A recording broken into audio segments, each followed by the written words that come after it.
We are all looking for adventure. We are all looking for adventure.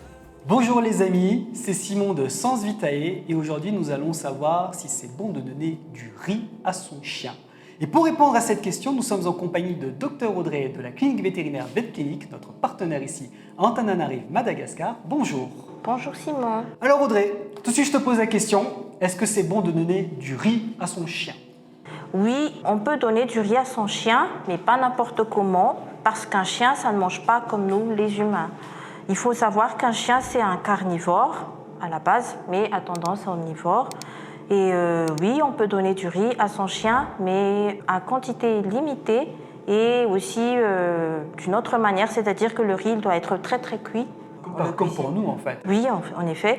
Et oui, on peut lui donner du riz, mais du riz exclusivement, ça ne complétera pas les besoins physiologiques d'un chien.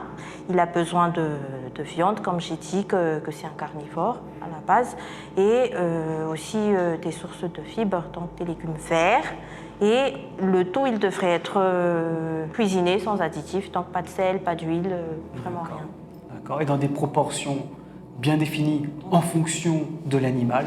Oui. D'accord, donc ta réponse elle est claire, j'ai presque plus rien à dire, moi j'ai envie de dire, j'ai plus qu'à m'écarter. Mais pour résumer en fait, oui, vous pouvez donner du riz à votre chien, ça ne pose pas de problème, mais attention, pas le riz que vous mangez vous. Donc ne lui donnez pas vos restes à vous, parce que le riz que vous mangez vous n'est pas forcément suffisamment bien cuit, premièrement, et puis il peut comporter trop de sel, trop d'huile, trop de gras ou trop d'épices, d'accord? Un chien ne mange pas avec ses condiments. Un chien, lui, va se nourrir uniquement grâce à son flair. Il va se dire est-ce que cette nourriture est comestible ou pas, mais après, inutile de rajouter des condiments. Donc du riz, de préférence blanc. Oui. Voilà, du riz blanc, cuit, bien cuit. Bien cuit. Pâteux. Un peu pâteux, presque oui, pâteux, presque pâteux, ce qu'on appellerait ici à Madagascar du var-soussou, Oui. d'accord? Oui. Mais pas uniquement, parce que le riz, comme Dr Audrey l'a dit, n'est pas suffisamment nutritif pour couvrir tous les besoins alimentaires de votre chien. Il faut évidemment des sources de protéines, évidemment de la viande, c'est le mieux, puisque comme dit Dr Audrey, c'est un carnivore, d'accord? Également des légumes, et le tout dans des proportions Bien défini. bien définies. Je crois que la réponse elle est claire, vous la savez maintenant, vous pouvez bien vous occuper de votre chien, bien le nourrir.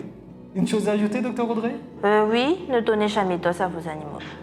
Ne donnez jamais d'os à vos animaux. Je pense que c'est un excellent conseil parce que voilà, dans le riz, si vous mettez de la viande, puisque c'est ce qu'on recommande, de la viande crue de préférence, mais si jamais vous mettez du poulet, ne mettez pas les os. Enlevez bien les os du poulet. Et ce que j'aimerais ajouter à ça, ce sera majoritairement de la viande dans le plat. Et les légumes, en fait, ce serait des courges, des haricots verts, des aubergines, oui, des carottes plus ou moins, oui, mais c'est un peu sucré. À la base, ce sont des légumes qu'on peut trouver facilement. Facilement, les légumes qu'en fait, nous les humains, on consomme régulièrement. Il faut en apporter en quantité limitée. C'est histoire de favoriser le transit intestinal et les fibres aussi limitent les développements de cancer intestinal également. En tout cas, merci beaucoup, Dr Audrey, pour toutes ces informations. Chers spectateurs, si vous avez des questions complémentaires, n'hésitez pas à les poser en commentaire. Moi et mon équipe, on tâchera d'y répondre, avec notamment l'aide précieuse de notre partenaire, la clinique vétérinaire VetClinic. Et surtout, n'oubliez pas de vous abonner à notre chaîne YouTube Sens Vitae. Merci beaucoup. Oh, we are all